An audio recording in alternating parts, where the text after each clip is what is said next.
Peter, good morning. Good morning. And, thank you very, very much for your continual support for dressage in Australia. How long have you been supporting the dressage industry? Well, we've been coming to these shows and supporting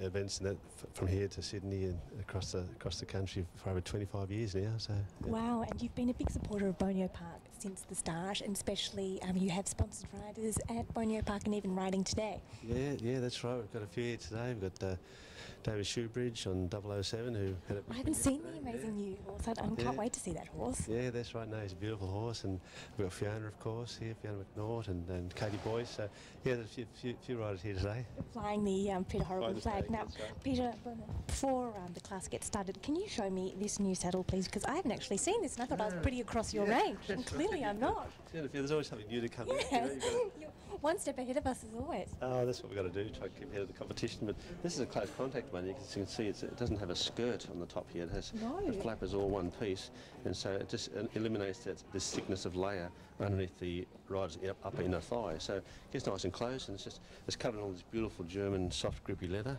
Yeah, it's just a nice little. It's been great already for this pony dressage is getting really popular. So because they're made right down to 15 inches, from 15 inch right up to 18 inch. So wow.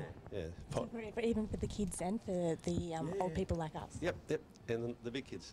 And Pete, can I just ask you, with the Liberty, which has been so popular, and you've obviously launched, has this got the same sort of format as the Liberty? No, it doesn't have the cutaway shoulder. That will be coming though as soon as we've revamped the tree. Once we get the new tree, it's probably about 6 months' time. But we're starting off with this new concept of the close contact, and once we've got that up and going, we'll get the new tree in there as well. Can I ask you, how long does it take you to make a saddle? Yeah, that's a question that's always asked, and I basically put it down to around 26 hours to make one. 20 hours. So that's a long time. Time we do it, it's a few days, and that's without actually going out and fitting the horse and refitting it afterwards. So. Yeah. And do you recommend that people get their saddles refitted, every couple of months or every year or so? What's sort of you have the farrier every sort of 5 to 6 weeks, and you get your horse's teeth done every year. Yeah. What's sort of the... Oh no, with the new saddle, there's a kind of with a new saddle, for instance, I say have it checked within the first 6 months, because it's the leather's moulding to the horse, the wool and the padding is softening and moulding to the horse, so it all happens fairly quick, depending on how often you ride as well. But at least every 6 to 12 months with a new saddle, and then once that's been done, then I advise people to have their saddle checked and reflocked or adjusted once a year. Even if you don't need it done in 12 months' time, it's good to get it checked, because rather than wait for the problems to start happening.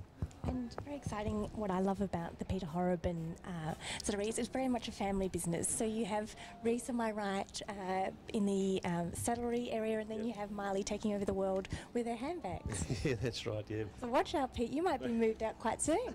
That's all right, I could find other things to do. Yeah, I know. You might be out of a job very quickly. Yeah. I've got a great surfboard at home, I can wax up more. I think you might be using it more. Yeah, no, look, Reese is back at the workshop right now doing a few things for me. He's great. He's right into making the saddles and cutting and preparing and that. And I've got another good offside saddle with me as well. And then Marley, she's a great help in lots of different ways with the bags or on the internet. Yeah, exactly. And now I've got to ask, you're blogging. Blogging? Oh, see, that's me. That's as far as I know the word. But from you're very, very technically savvy, Pete. I'm very impressed.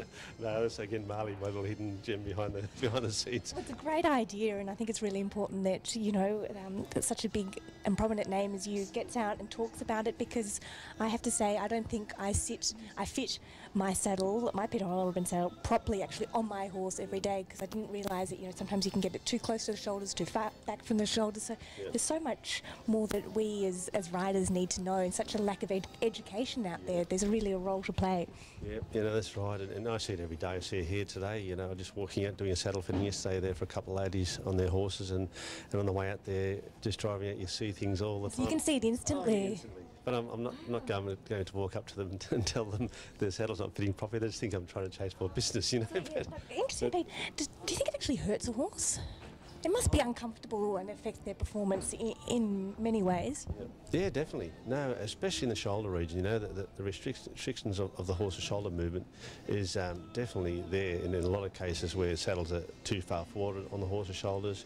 That's probably that's my crime, I think. It's everyone's, you know, biggest mistake. I see it all the time.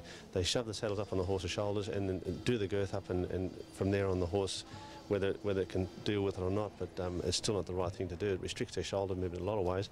But the other thing I've come across too now is the noticing that more and more horses are shorter in the back. Even if you've got a horse that's over 16 hands, by the time you sit the So saddle... more of a breeding, we're breeding them. They're breeding like that to obviously give them a stronger back rather than having a long, weak back, and also a shorter back. You know, it gives them the advantage of doing tight circles and so on. So with a shorter backed horse, it's... So the saddles have to change. Sorry, I'm just getting a wave to say that horse is about to come in and we've got to be chucked out, basically. Pete, thank you for your continued support to not only the dressage world, but equestrian sport in general. So thank you and have a lovely couple of days. Thanks for your time. Thanks, Sunday. Bye.